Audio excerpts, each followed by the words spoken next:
أعوذ بالله من الشيطان الرجيم. بسم الله الرحمن الرحيم. قل هو الله أحد الله الصمد لم يلد ولم يولد ولم يكن له كفوا أحد. السلام علیکم ورحمۃ اللہ وبرکاتہ۔ کیسے ہیں میرے پیارے سے اہل القرآن؟ میں امید کرتی ہوں آپ سب خیریت سے ہوں گے، صحت اور ایمان کی بہترین حالت میں ہوں گے، اللہ سبحانہ و تعالیٰ کی نعمتوں پہ دل سے شکر گزار ہوں گے، اسماء الحسنی اللہ کے خوبصورت ناموں پہ غور و فکر کر رہے ہوں گے، اس کی ذات کو، اس کی صفات کو پہچاننے کی پوری کوشش کر رہے ہوں گے، اور اللہ سبحانہ تعالیٰ سے دعا بھی کر رہے ہوں گے کہ اللہ سبحانہ تعالیٰ ہماری توحید کو تقویت دے، ہماری توحید کو مکمل کرے، اور ہم بہترین طریقے سے اللہ سبحانہ تعالیٰ کو جاننے والے، پہچاننے والے لوگوں میں شامل ہو جائیں، کیونکہ جب اللہ کی معرفت ہو جاتی ہے تو اللہ سبحانہ تعالیٰ کی کہی ہوئی باتیں جو اس کے پیارے کلام قرآن پاک میں ہیں، ان کو ماننا بالکل مشکل نہیں لگتا، بلکہ ہر حکم میں اللہ سبحانہ و تعالیٰ کے ایک انسان اپنا سر جھکا دیتا ہے اور کہتا ہے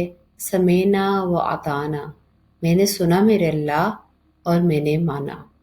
آج ہم اللہ سبحانہ و تعالیٰ کے جن مبارک اسما کے بارے میں جانیں گے، وہ توحید میں ہماری تقویت کے لیے بہت ضروری ہیں، اور جب ہمارا ان پہ کامل ایمان آ جائے گا تو انشاءاللہ ہماری توحید اور بھی مضبوط ہو جائے گی، اور بنیادی عقیدوں میں سے جو سب سے بیسک عقیدہ ہے توحید، انشاءاللہ جب وہ ہمارا مضبوط ہو جائے گا تو اللہ سبحانہ تعالیٰ کی محبت، اس کا قرب، اس کے احکام کی پابندی ہمارے لیے اللہ کی توفیق سے آسان ہو جائے گی۔ اس دعا کے ساتھ کہ الصمد، القادر اور المقتدر ہمارے لیے بہت سی آسانیاں کرے، توحید پہ ہمارا ایمان، اعتقاد اور یقین مکمل طور پہ جما دے، اور ہم اللہ سبحانہ تعالیٰ کی قدرتوں کو دیکھ کے اس کی ذات کو پہچانے اور اپنی تقدیر پہ ہمیشہ راضی رہیں۔ اسی دعا کے ساتھ آج کی نشست کا آغاز کرتے ہیں۔ نحمدہ و نصلی علی رسولہ الکریم، اما بعد، فاعوذ باللہ من الشیطان الرجیم، بسم اللہ الرحمن الرحیم، ربی اشرح لی صدری ویسر لی امری واحلل عقدۃ من لسانی یفقہوا قولی، ربی زدنی علما، اللہم فقہنا فی الدین، ربی یسر ولا تعسر وتمم بالخیر، آمین یا رب العالمین۔ الصمد کا مادہ ہے صاد میم دال۔ الصمد کے لغوی معنی ہے سب سے بے نیاز۔ اب آئیے الصمد کی اصطلاحی تعریفوں پہ غور کرتے ہیں۔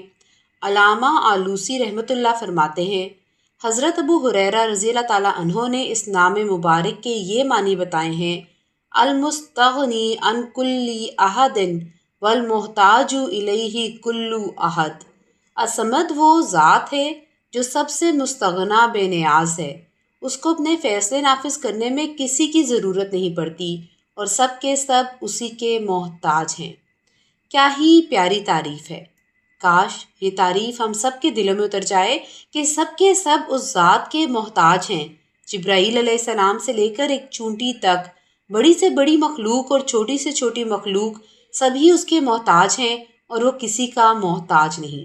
امام خطابی رحمۃ اللہ کی تعریف دیکھتے ہیں: الصمد هو السید الذی یصمد الیہ فی الامور ویقصد فی الحوائج والنوازل۔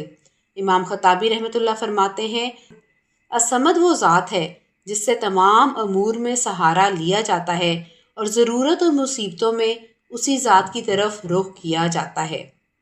امام ابن کثیر رحمۃ اللہ نے جو تعریف فرمائی ہے وہ تمام تعریفات کے لیے جامع ہے۔ وہ فرماتے ہیں، الصمد وہی ہے جس کی طرف تمام حاجات میں رجوع کیا جاتا ہے، یعنی سب اس کے محتاج ہیں، وہ کسی کا محتاج نہیں، اور وہی ہے جس کی بزرگی اور فوقیت تمام کمالات اور خوبیوں میں انتہا کو پہنچ چکی ہے، یعنی اس پہ سرداری ختم ہو جائے، وہ ذات جس کا پیٹ نہیں ہے، اور وہی ہے جو کھانے پینے سے بے نیاز ہے، اور وہی ہے جو مخلوق کے فنا ہونے کے بعد بھی باقی رہنے والا ہے۔ اللہ سبحانہ و تعالیٰ کی صفت سمیدیت سے ان جاہلوں پر رد ہوا جو کسی غیر اللہ کو کسی درجے میں مستقل اختیار رکھنے والا سمجھتے تھے۔ علامہ ابن قیم نے قصیدہ نونیہ میں فرمایا، اللہ رب العزت کی ذات معبود برحق ہے، سردار اور بے نیاز ہے، جس کی تعریف میں ساری کی ساری مخلوق یقین اور عزم کے ساتھ لگی ہوئی ہے۔ ہر اعتبار سے وہ کامل اور صاف والی ذات ہے، جس میں کسی بھی وجہ اور اعتبار سے کوئی نقصان اور کمی نہیں۔ الصمد کا حقیقی معنی اللہ رب العزت کی ذات کے حق میں یہ ہے کہ اللہ رب العزت کی ذات عالی بذات خود قائم و دائم ہے، غیر سے اسے کسی قسم کی کوئی مدد کی ضرورت نہیں، جبکہ کائنات کی ہر چیز اپنے وجود میں اس کی محتاج ہے۔ یہ اللہ رب العزت کی صفت ذاتی ہے، اور اللہ رب العزت کی ذات کے اعتبار سے یہ صفت غیر اضافی ہے، اور مخلوق کی احتیاج کے اعتبار سے یہ صفت اضافی ہے، کیونکہ مخلوق اپنے وجود کے تمام معاملات میں اللہ رب العزت کی محتاج ہے۔ شیخ محمد حمود النجدی فرماتے ہیں، جب ہمارے رب تعالیٰ ایسی صفات والا ہے تو بندوں پر ضروری ہے کہ اللہ رب العزت کو چھوڑ کر کسی سے امید نہ رکھیں، اور نہ کسی غیر کے پاس پناہ تلاش کریں، اور اسی سے مانگیں۔ حاجت روا اور مشکل کشا اس کے سوا کسی کو نہ سمجھے، کیونکہ اللہ رب العزت ہی سب سے بڑے ہیں، وہ الصمد ہیں، ان سے بڑا کوئی نہیں۔ زندگیوں کا بنانا اور بگاڑنا صرف اور صرف الصمد کے قبضہ قدرت میں ہے، اور وہ ہر چیز پر قادر ہے۔ امام خطابی رحمۃ اللہ فرماتے ہیں، ہر مسلمان کے لیے ضروری ہے کہ وہ یہ جان لے کہ صفت سمودیت اور صفت وحدانیت صرف اور صرف اللہ تعالیٰ کے لیے ثابت ہے، سو اللہ تعالیٰ کو چھوڑ کر کسی غیر کو مقصود نہ بنایا جائے، اور اپنی ضروریات کو اسی کی بارگاہ میں پیش کیا جائے۔ امام قرطبی رحمۃ اللہ فرماتے ہیں، یہ سورہ مبارک سورہ اخلاص اللہ تعالیٰ کے 2 اسماء مبارکہ پر مشتمل ہے، جو کہ کمالات کی تمام صورتوں اور اقسام کو شامل ہے۔ یہ دونوں اسماء مبارکہ سورہ اخلاص کے علاوہ دیگر صورتوں میں نہیں ہیں۔ اسماء یہ ہیں الاحد اور الصمد۔ اس لیے یہ دونوں اسماء اس ذات مقدس کے ایک ہونے پر دلالت کرتے ہیں جو تمام کمالات سے موصوف ہے۔ بیان اس کا یہ ہے کہ الاحد باری تعالیٰ کے اس وجود کو بتلاتا ہے جس میں کوئی غیر اس کا شریک نہیں، اور الصمد تمام اوصاف کمالیہ کے جامع ہونے کو بتلاتا ہے، اس لیے کہ تمام شان و شوکت اور سرداری کی انتہا اسی کی ذات پر ہوتی ہے، لہٰذا ہر قسم کی طلب اور چاہت اسی کی جانب سے پوری ہو سکتی ہے۔ بعض حضرات فرماتے ہیں، قرآن مجید 3 حصوں میں اتارا گیا ہے، ایک حصہ احکامات پہ مشتمل ہے، ایک حصہ وعد و وعید پر ہے، ایک حصہ اللہ تعالیٰ کے اسماء و صفات پہ مشتمل ہے، اور سورہ اخلاص ایک حصے پر مشتمل ہے جو کہ اسماء اور صفات سے متعلق ہے۔ اسی بنا پر کہا گیا ہے کہ سورہ اخلاص قرآن مجید کے 1/3 حصے کے برابر ہے۔ اس تشریح پر صحیح مسلم کی ایک حدیث بھی دلالت کرتی ہے۔ حضرت عبدالدرداء رضی اللہ تعالیٰ عنہ حضور پاک صلی اللہ علیہ وآلہ وسلم سے نقل کرتے ہیں کہ آپ صلی اللہ علیہ وآلہ وسلم نے فرمایا، اللہ تعالیٰ نے قرآن مجید کو 3 حصوں میں تقسیم فرمایا، اور قل هو اللہ احد کو اجزائے قرآن میں سے ایک حصہ بنایا ہے۔ اللہ اکبر کبیرہ۔ حضرت معاویہ ابن معاویہ لیثی انصاری رضی اللہ تعالیٰ عنہ کا انتقال مدینہ میں ہوا۔ حضرت جبرائیل علیہ السلام 70,000 فرشتوں کو لے کر مدینہ آئے، ان کے جنازے کو لے کر تبوک روانہ ہوئے۔ آپ صلی اللہ علیہ وآلہ وسلم اور صحابہ کرام نے اللہ تعالیٰ عنہم نے جنازے کی نماز تبوک میں پڑھی، اور جنازہ واپس مدینہ لایا گیا، اور تدفین بقیع میں ہوئی۔ حضور صلی اللہ علیہ وآلہ وسلم نے حضرت جبرائیل علیہ السلام سے پوچھا انہیں یہ اعزاز کیوں ملا؟ فرمایا یہ کثرت سے سورہ اخلاص پڑھا کرتے تھے اس لیے یہ اعزاز ملا۔ اللہ اکبر کبیرہ۔ اسم اعظم کے معنی ہے اللہ تعالیٰ کا سب سے بڑا اور سب سے عظیم نام۔ اسم اعظم وہ عظیم اور بابرکت نام ہے جس کے وسیلے سے کی گئی ہر دعا قبول ہوتی ہے، ہر سوال قبول ہوتا ہے، ہر حاجت اور ضرورت پوری ہوتی ہے۔ وہ دعائیں جن میں اسم اعظم موجود ہے ان میں سے ایک دعا یہ بھی ہے جس میں اللہ سبحانہ و تعالیٰ کے الصمد نام کا ذکر ہے، جسے حضرت بریدہ رضی اللہ تعالیٰ عنہ روایت کرتے ہیں کہ حضور رسول کریم صلی اللہ علیہ وآلہ وسلم نے ایک شخص کو یہ دعا پڑھتے ہوئے سنا، اللہم انی اسألک بانی اشہد انک انت اللہ لا الہ الا انت الاحد الصمد الذی لم یلد ولم یولد ولم یکن لہ کفوا احد۔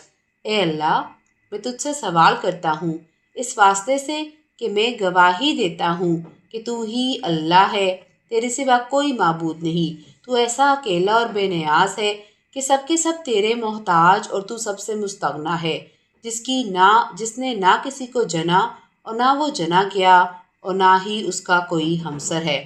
تو ارشاد فرمایا تم نے اللہ تعالیٰ کے اسم اعظم سے دعا کی ہے جس کے ذریعے کی جانے والی دعائیں قبول ہوتی ہیں۔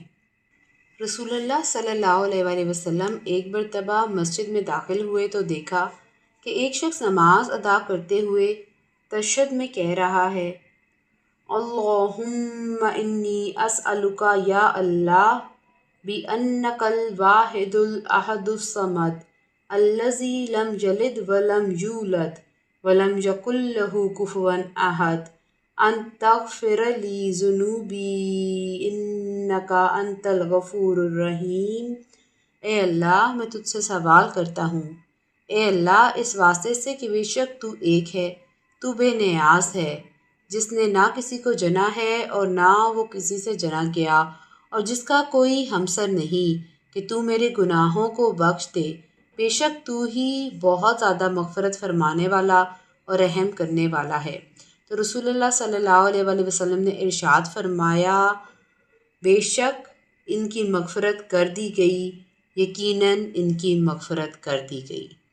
قرآن کو اپنے دل کا نور بنانے کے لیے دعا مانگنا بہت ضروری ہے۔ اس اسم الصمد سے بندے کا حصہ یہ ہے کہ ہر معاملے میں اپنی محتاجی کو الصمد کے سامنے پیش کرے، یہاں تک کہ جوتے کا تسمہ ٹوٹ جائے تو بھی الصمد سے ہی مانگے۔ جو بندہ اللہ تعالیٰ کی مخلوق کی ضرورتوں کو شریعت کے بتلائے ہوئے طریقوں پر اللہ کی رضا کی خاطر پورا کرنے کی کوشش میں لگا رہتا ہے تو وہ یہ سمجھ لے کہ اللہ تعالیٰ نے اسے مال و متاع کی محبت سے بے نیازی عطا فرما دی۔ اس بے نیاز ذات ہی کی محبت اور بے نیازی کو لوگوں کے دلوں میں بٹھانے کی کوشش ہم سب کو کرنی چاہیے، دعوت دینی چاہیے، دعائیں کرنی چاہیے، کیونکہ اللہ تعالیٰ کے سوا کوئی ایسا نہیں جو بے نیاز اور محتاج نہ ہو۔ اب آئیے اللہ سبحانہ تعالیٰ کے دو مبارک اسما القادر اور المقتدر کے بارے میں جانتے ہیں۔ ان دونوں کا مادہ ہے قوف دال رو۔ القادر کے لغوی معنی ہے قدرت والا اور المقتدر کے معنی ہے پوری قدرت والا۔ ان اسما کے تحت کچھ تعریفیں ذکر کی جاتی ہیں، آئیے ان کو دیکھتے ہیں۔ امام بہقی رحمۃ اللہ فرماتے ہیں اللہ رب العزت ہی کی قدرت عامہ ہے جو اللہ رب العزت کو ہر آن، ہر گھڑی، ہر لمحہ اور ہر موقع پہ حاصل ہے، اور یہ صفت اللہ رب العزت کی ذات کے ساتھ قائم ہے۔ امام زجاج رحمۃ اللہ فرماتے ہیں اللہ رب العزت القادر ہیں، یعنی جو چاہتے ہیں ان کو وجود بخشنے پر قدرت رکھتے ہیں۔ اللہ رب العزت کو کوئی بھی چیز کسی بھی کام سے روک نہیں سکتی اور نہ ہی ان کا کوئی مطلوب فوت ہو سکتا ہے۔ یہ اللہ رب العزت کی صفت کا مطلب ہوا۔ بندوں کو بھی قدرت حاصل ہوتی ہے لیکن ان کی قدرت عارضی ہے۔ بندے کو جو قدرت اور طاقت حاصل ہے وہ اللہ رب العزت ہی کی جانب سے اس کو عطا کی گئی ہے اور یہ طاقت بندے کے پاس امانت ہے۔ اس طاقت میں کمی کمزوری بھی ہے، یعنی اس کی قدرت اس کے کسی کام نہیں آتی اور کبھی یہ قدرت کام بھی آ جاتی ہے۔ اللہ تعالیٰ ہی حقیقی قدرت والے ہیں۔ اللہ تعالیٰ پر عاجز آنا کبھی نہیں آ سکتا اور نہ ہی ان سے کوئی چیز فوت ہو سکتی ہے۔ علامہ ابن قیم رحمۃ اللہ اپنے رسالہ نونیہ میں فرماتے ہیں، اللہ رب العزت قدرت والے ہیں اور جب کسی مقصد کا ارادہ فرما لیتے ہیں تو کوئی بھی سلطنت والا ان کو عاجز نہیں کر سکتا۔ امام سعدی رحمۃ اللہ فرماتے ہیں، القدیر وہ ذات ہے جو کامل قدرت رکھنے والی ہو اور جس نے اپنی قدرت سے تمام موجودات کو وجود بخشا اور اپنی قدرت سے ان کی بے تدبیر فرمائی اور اپنی ہی قدرت سے انہیں ٹھیک ٹھیک مضبوط فرمایا۔ القدیر ہی وہ ذات ہے جو اپنی قدرت سے زندہ کرتا ہے اور موت دیتا ہے اور جزا اور سزا کے لیے انہیں دوبارہ زندہ فرمائے گا۔ نیکوکار کو اس کی نیکی کا بدلہ عنایت فرمائے گا اور بدکار کو ان کی بدی کا بدلہ۔ القدیر وہ ذات ہے کہ جب وہ کسی چیز کا ارادہ فرماتا ہے تو اس سے فرما دیتا ہے کن ہو جا، تو وہ ہو جاتی ہے، اور وہ اپنی قدرت سے دلوں کو الٹتا پلٹتا ہے اور جس طرح اور جس رخ پہ چاہتا ہے پھیر دیتا ہے۔ یہ اس مبارک قرآن کریم میں 12 جگہ آیا ہے، جن میں سے کچھ مقامات آئیے دیکھتے ہیں۔ سورہ انعام میں اللہ سبحانہ وتعالیٰ فرماتے ہیں، قُلْ إِنَّ اللَّهَ قَادِرٌ عَلَىٰ أَن يُنَزِّلَ آيَاتًا وَلَٰكِنَّ أَكْثَرَهُمْ لَا يَعْلَمُونَ۔ اسی طرح سورہ قیامت میں اللہ سبحانہ تعالیٰ فرماتے ہیں، أَلَيْسَ ذَلِكَ بِقَادِرٍ عَلَىٰ أَن يُحْيِيَ الْمَوْتَىٰ۔ اسی طرح سورہ طارق میں اللہ سبحانہ تعالیٰ فرماتے ہیں، إِنَّهُ عَلَىٰ رَجْعِهِ لَقَادِرٌ۔ القادر کی قدرت وسیع اور بے انتہا ہے۔ قرآن مجید خالق ہستی کے متعلق جو کچھ لوگوں کو بتلانا چاہتا ہے اور ان کی جن صفات سے انسانوں کو خاص طور سے روشناس کرانا چاہتا ہے، ان میں سے ایک یہ بھی ہے کہ اس کی قدرت وسیع ہے اور بے انتہا ہے اور وہ جو چاہتا ہے کر سکتا ہے، اور اپنے کسی ارادے کو پورا کرنے میں وہ نہ کسی کا محتاج ہے اور نہ اسے آلات و اسباب کی ضرورت ہے۔ وہ صرف اپنی مشیت کے اشارے سے اور صرف اپنے ارادے سے اور فیصلے سے اور اپنے کن سے سب کچھ کر سکتا ہے۔ سورہ فاطر میں اللہ سبحانہ تعالیٰ فرماتے ہیں، اور اللہ تعالیٰ ایسا نہیں کہ زمین اور آسمان میں کوئی چیز اس کے بس سے باہر جا سکتے، وہ سب کچھ جاننے والا اور ہر چیز پر پوری قدرت رکھنے والا ہے۔ یعنی بڑے بڑے زور آور مدعی اللہ تعالیٰ کی گرفت سے نہ بچ سکے، مثلاً عاد، سمود وغیرہ۔ یہ بیچارے تو چیز کیا ہیں، خوب سمجھ لو کہ آسمان اور زمین کی کوئی طاقت اللہ تعالیٰ کو عاجز نہیں کر سکتی۔ علم اس کا محیط اور قدرت اس کی کامل ہے، پھر معاذ اللہ تم کدھر جا رہے ہو اور کس کو عاجز کرنا چاہتے ہو۔ القادر نے چین جیسے ترقی یافتہ ملک میں ایک چھوٹا سا بخار کا وائرس بھیج دیا تھا جس کو سارس کہتے ہیں۔ اس وائرس نے سارے ماہرین طب کی عقلوں کو مبہوت کر دیا تھا۔ ان کے ایٹم بم، ان کی ساری مہارت لمحات میں ایک طرف ہو کر رہ گئی تھی۔ چائنا کی سڑکیں دن کے اجالے میں رات کا سناٹے کا ثبوت دیتی تھی۔ مساجد، چرچ، بازاروں کو بند کر دیا گیا تھا۔ ہر آدمی کسی دوسرے آدمی سے ملتے ہوئے ڈرتا تھا کہ مجھے یہ وائرس نہ لگ جائے۔ اگر کسی کو بخار ہو گیا تو اس کے رشتہ دار، دوست وغیرہ اس سے ملنے سے انکار کر دیتے تھے۔ ایک بخار نے انسان کو وحشت میں ڈال دیا تھا۔ مردوں کی فہرست میں اضافہ ہوتا جا رہا تھا۔ پھر انسان کیسے القادر کی قدرت کے سامنے اپنی قدرت کو کل اور ہمیشہ کے لیے سمجھے؟ ہم سب نے اپنی زندگیوں میں کرونا وائرس کا پیریڈ دیکھا ہے۔ ایک وائرس جس نے انسان کی زندگی کو گھروں کے اندر محدود کر دیا، ایک وائرس جس نے تمام رابطے ختم کر دیے، ایک وائرس جس نے بازاروں کو سنسان کر دیا، ایک وائرس جس نے سب کچھ روک دیا۔ وہ وائرس اللہ کی قدرت کا منہ بولتا ثبوت تھا۔ وہ وائرس اللہ کی مخلوق تھا۔ اللہ سبحانہ و تعالیٰ کی قدرت سے وہ اس دنیا میں آیا تھا، اور اللہ کی قدرت سے ہی اللہ نے اس دنیا کی زندگی کو بحال کیا۔ القادر ایک ایسی قادر مطلق ذات ہے جو پانی جیسی محلول ہر چیز میں حل ہونے والی چیز میں ایسی طاقت ڈال دیتا ہے کہ وہ شہروں کے شہر اور ملکوں کے ملک کو پلک جھپکنے میں الٹ دیتا ہے۔ ابھی گزشتہ مہینوں میں مشرقی ایشیا اور افریقہ کے ساحلی پٹی پر ایسا سیلاب آیا کہ اس نے صرف 2 دن میں سے شہروں اور بہت سے ملکوں کا نقشہ ختم کر دیا۔ اس سونامی سیلاب میں تقریباً 2 لاکھ انسان ہلاک ہوئے۔ ان میں مغرب سے آئے ہوئے سیاحوں کی تعداد بھی ہزاروں میں تھی۔ مخلوق میں سرکشی اور نافرمانی حد سے بڑھ جائے اور کھلے عام اللہ کی حدود کی پامالی ہونے لگے تو وہ القادر جو ابابیل جیسے پرندوں کے ذریعے ابرہہ کے لشکر کو روک کر ہلاک کروا سکتا ہے، تو وہی ذات سونامی جیسے سمندری طوفان کے ذریعے صرف 3 دن میں لاکھوں انسانوں کو موت کی نیند بھی سلا سکتا ہے، اور کورونا جیسے وائرس کے ذریعے پوری دنیا کے نظام کو روک بھی سکتا ہے۔ آج کل کی دنیا جس کو اتفاق کا نام دیتی ہے، اتفاقاً یہ کام اسی طرح ہو گیا، یہ سب غلط ہے۔ اس لیے کہ اس کائنات میں کوئی کام اتفاقاً نہیں ہوتا، بلکہ اس کائنات کا ہر کام اللہ سبحانہ تعالیٰ کی حکمت، مرضی اور نظم کے ماتحت ہوتا ہے۔ جب کسی کام کی علت اور سبب ہماری سمجھ میں نہیں آتا کہ یہ کام کن اسباب کی وجہ سے ہوا ہے، تو بس ہم کہہ دیتے ہیں کہ اتفاقاً یہ کام اس طرح ہو گیا۔ جو اس کائنات کا مالک ہے اور خالق ہے، وہی اس نظام کو چلا رہا ہے، اور ہر کام پورے مستحکم نظام کے تحت ہو رہا ہے۔ کوئی ذرہ اس کی مشیت کے بغیر ہل بھی نہیں سکتا۔ اس لیے سیدھی سی بات یہ ہے کہ دوا میں بذات خود کوئی تاثیر نہیں۔ جب تک اللہ تعالیٰ نے دوا میں تاثیر پیدا نہیں فرمائی تو اس کا فائدہ نہیں ہوگا۔ جب اللہ تعالیٰ تاثیر پیدا فرما دیں گے تو فائدہ ہوگا۔ بس یہی سیدھی سی بات ہے۔ اتفاق کا کیا مطلب ہے؟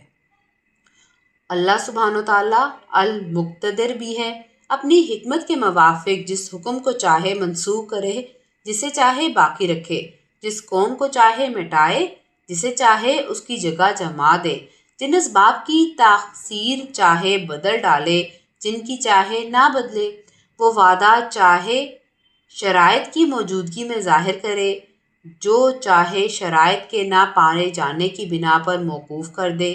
غرض ہر قسم کی تبدیلی اور تغیر میں وہ اسباب، نسخ و احکام اسی کے ہاتھ میں ہیں۔ انسان خود اپنی اندرونی حالات پہ اگر غور کرے، وہ کچھ نہ تھا، اللہ تعالیٰ نے اسے وجود بخشا، پھر موت بھیجی اور دی ہوئی زندگی واپس لے لی۔ یہ کچھ نہ کر سکا اور بعض کو موت سے پہلے ہی دیوانگی کے ایسے درجوں پہ لے گیا کہ انہیں ہوش و حواس ہی نہ رہا، پاؤں میں طاقت نہ رہی، بالکل انسان نکما ہو گیا، نہ سمجھ رہی نہ یادداشت رہی۔ اس سے ثابت ہوا کہ علم و قدرت اسی خالق و مالک کے خزانے میں ہے، جب اور جس قدر چاہے دے دے اور جس سے چاہے واپس لے لے۔ حضرت سعید بن مسیب رحمۃ اللہ کسی مجلس میں بیٹھے فرما رہے تھے، میں نے 40 سال اس طرح بسر کیے کہ اذان سے قبل مسجد میں موجود ہوتا تھا۔ یہ کہہ کر وہ نماز کے ارادے سے اٹھے تو دیکھا کہ لوگ نماز سے فارغ ہو کر مسجد سے نکل رہے ہیں۔ ایک مرتبہ امام قتادہ رحمۃ اللہ کہنے لگے، میں آج تک کوئی چیز نہیں بھولا۔ پھر غلام کو آواز لگائی، ذرا میرے جوتے لے آنا۔ غلام نے ادب سے پاؤں کی طرف اشارہ کرتے ہوئے عرض کیا، حضرت جوتے تو آپ نے پہنے ہوئے ہیں۔ بڑے سے بڑے انسان کی بے بسی بھی اسی پر دلیل ہے کہ یہ انسان سراپائے محتاج ہے۔ اپنے ہر ارادے اور ہر کام میں وہ کسی کے حکم و ارادے کا ماتحت ہے۔ انسان کو دعویٰ نہیں کرنا چاہیے، یعنی کسی بھی موقع پر بڑا بول نہیں بولنا چاہیے، کیونکہ بڑا بول اللہ تعالیٰ کو پسند نہیں۔ بس یہ سمجھنا چاہیے کہ جو کچھ ہے وہ اللہ کا فضل ہے، اگر یہ فضل شامل حال نہ ہوتا تو انسان کچھ بھی نہ ہوتا۔ عبد الرحمن بن ابی نام بجلی رحمۃ اللہ جلیل القدر تابعین میں سے ہیں۔ زہد و عبادت میں بڑے مشہور تھے۔ ان کی خدا خوفی اور فکر آخرت کا یہ عالم تھا کہ بکیر بن عامر کے بقول اگر ان سے کہا جائے کہ موت کا فرشتہ آپ کی روح قبض کرنے آیا ہے تو اس خبر سے ان کی حالت میں ذرا بھی فرق نہیں آتا۔ ایک دن وعظ و نصیحت کی غرض سے وہ حجاج بن یوسف کے پاس گئے۔ حجاج کے ظلم سے کون ناواقف ہوگا؟ نصیحت فرمائی اور ظلم کے انجام کی طرف توجہ دلائی تو حجاج نے ان کا نقد صلا دیا، حکم دیا کہ اسے تنگ و تاریک کوٹریوں میں بند کر دو۔ اسی حالت میں 15 دن گزر گئے جہاں نہ کھانا تھا، نہ پانی تھا، نہ روشنی تھی اور نہ زندگی کا کوئی سامان تھا۔ حجاج نے کہا اب اس کی لاش نکال کر دفن کر دو۔ چنانچہ ان کی لاش نکالنے کے لیے حجاج کے کارندوں نے جب دروازہ کھولا تو دیکھا کہ وہ کھڑے ہو کر نماز میں مشغول ہیں۔ حجاج کو ان کی یہ کیفیت معلوم ہوئی تو انہیں آزاد کر دیا۔ یہ نغمہ فصل گل و لالا کا نہیں پابند، بہار ہو کے خزاں لا الہ الا اللہ۔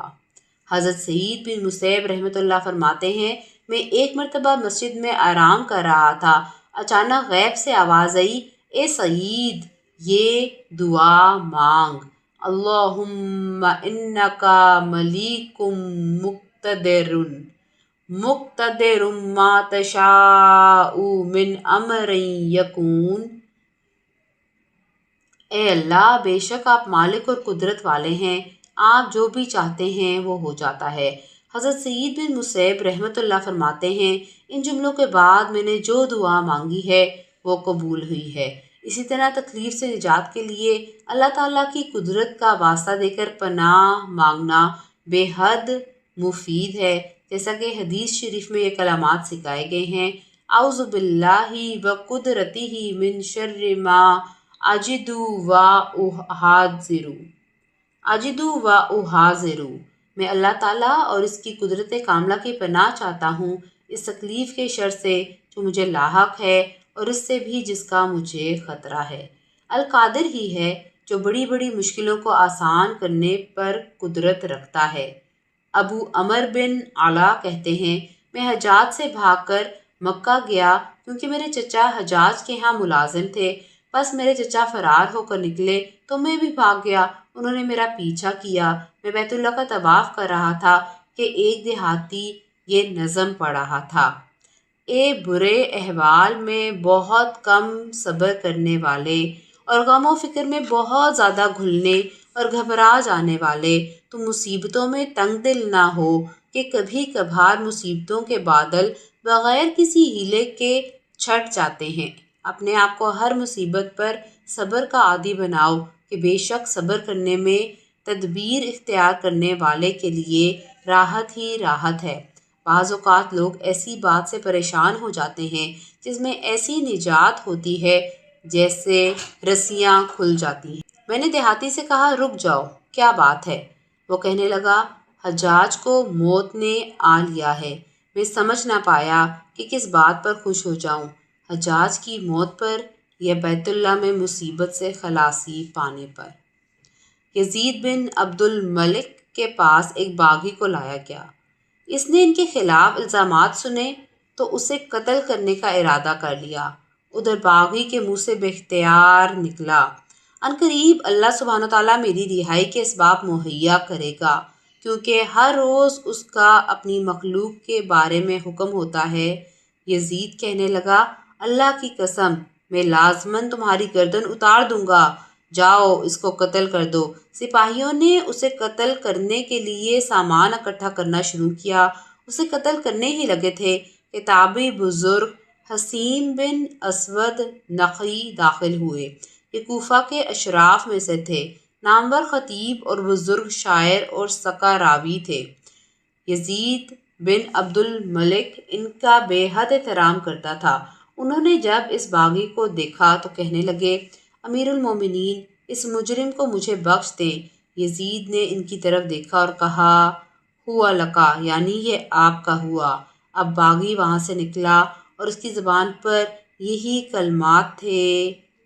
خلیفہ نے اللہ کو چیلنج کیا اور ایک فرد کو قتل کرنے کی قسم کھائی، مگر اللہ نے چاہا کہ اس سے قتل نہ کیا جائے۔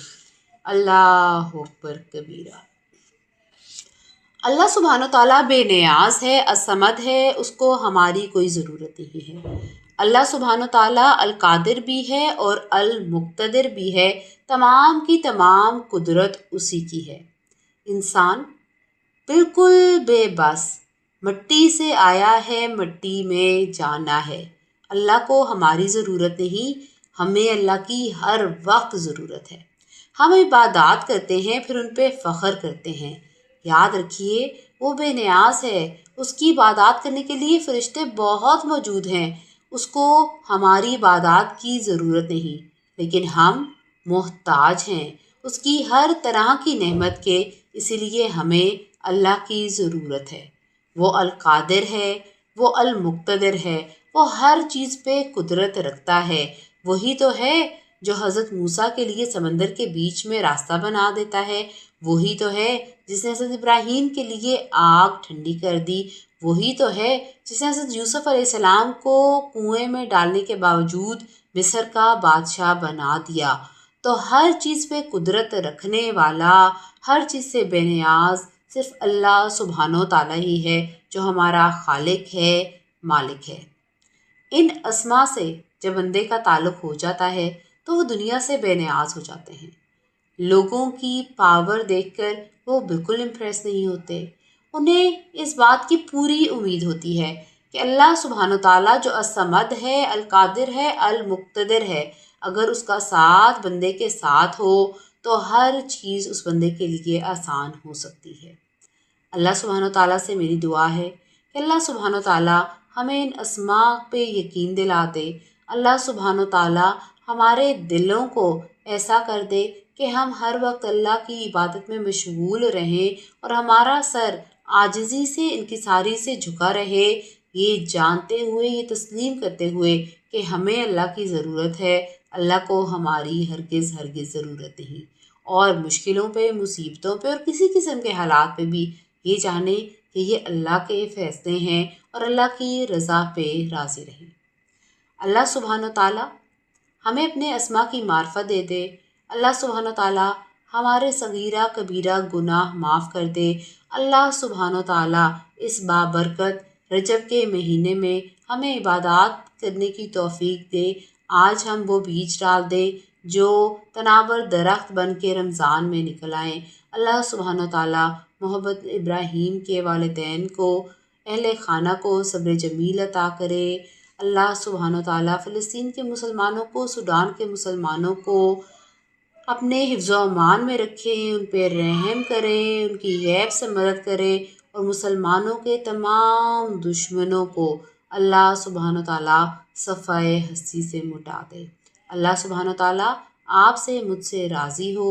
اپنا خیال رکھیے گا، دعاؤں میں یاد رکھیے گا۔ سبحانک اللہم و بحمدک، اشہد ان لا الہ الا انت، استغفرک و اتوب الیک۔ السلام علیکم ورحمۃ اللہ وبرکاتہ۔